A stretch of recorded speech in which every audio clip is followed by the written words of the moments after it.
இன்னைக்கு என் லைஃப்ல ரொம்ப முக்கியமான ஒரு நாள், ஒரு எமோஷனலான நாளும் கூட.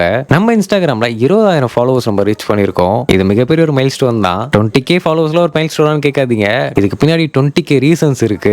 இந்த செலிப்ரேஷனுக்காக ஹரா கேக்ஸ் அண்ட் பேக்ஸ்ல இருந்தா நமக்காக கேக் ரெடி பண்ணி கொடுத்திருந்தாங்க. இவங்க ஹோம் மேடா birthday cakes and customise cakes எல்லாமே பண்ணிட்டு இருக்காங்க. செங்கல்பட்டு லொகேஷன்ல ஃப்ரீ டெலிவரியுமே கொடுத்துட்டு இருக்காங்க. இவங்க எந்த ஒரு ப்ரிசர்வேட்டிவ்ஸுமே இல்லாம கேக் ரெடி பண்ணதால இவங்களை நான் அப்ரோச் பண்ணியிருந்தேன். ஏன்னா நம்ம இந்த செலிப்ரேஷனை கிட்ஸ் கூட செலிப்ரேட் பண்ண போறோம். செங்கல்பட்டு பக்கத்துல இருக்க மணாலி நத்தம்ல இருளர் ஃபேமிலி இருக்க லொகேஷனுக்கு தான் போயிருந்தேன். ப்ரீ பிளான்ட் அரேஞ்ச்மெண்ட்ஸ்லாம் பண்ணிட்டோம். இதுக்கு நம்ம சப்போர்ட்டிவா இருந்த பாபு பிரதருக்கு இந்த நேரத்தில் தேங்க்ஸ் சொல்லிக்கிறேன். ஆக்சுவலா செலிப்ரேஷனுக்காக கேக் வாங்கிட்டு போனேன். அங்க இருந்த கிட்ஸ்ல 2 பேருக்கு அன்னைக்கு பர்த்டேவா நாங்க செலிப்ரேஷன் கேக்க பர்த்டே கேக்கா மாத்திட்டோம். அப்படி கேக் கட் பண்ணிட்டு நம்ம சேனலை பத்தி அங்க இருக்க கிட்ஸ் கிட்ட எல்லாம் சொன்னா என்ன மாதிரி விஷயம் எல்லாம் பண்ணிட்டு இருக்கோம்னு சொல்லிட்டு பயங்கர ஜாலியா எல்லாரும் பேசிட்டு இருந்தாங்க. கேக் உண்மையா செம்ம டேஸ்டா இருந்துச்சுங்க. கிட்ஸும் ஹாப்பி, நானும் ஹாப்பி. இதை பார்த்துருக்கேன், நீங்களும் ஹாப்பியா இருப்பீங்கன்னு நம்புறேன். ரொம்ப நாளா இருந்த ஒரு ட்ரீம் எனக்கு நிறைவேறிச்சு. ஸோ கிட்ஸ் கூட செலிப்ரேட் பண்ணணும்னு ரொம்ப நாள் ஆசைப்பட்டேன். அது ஒரு நல்ல மொமெண்ட்ல நான் செலிப்ரேட் பண்ணியிருக்கேன். ரொம்ப ரொம்ப ஹாப்பி.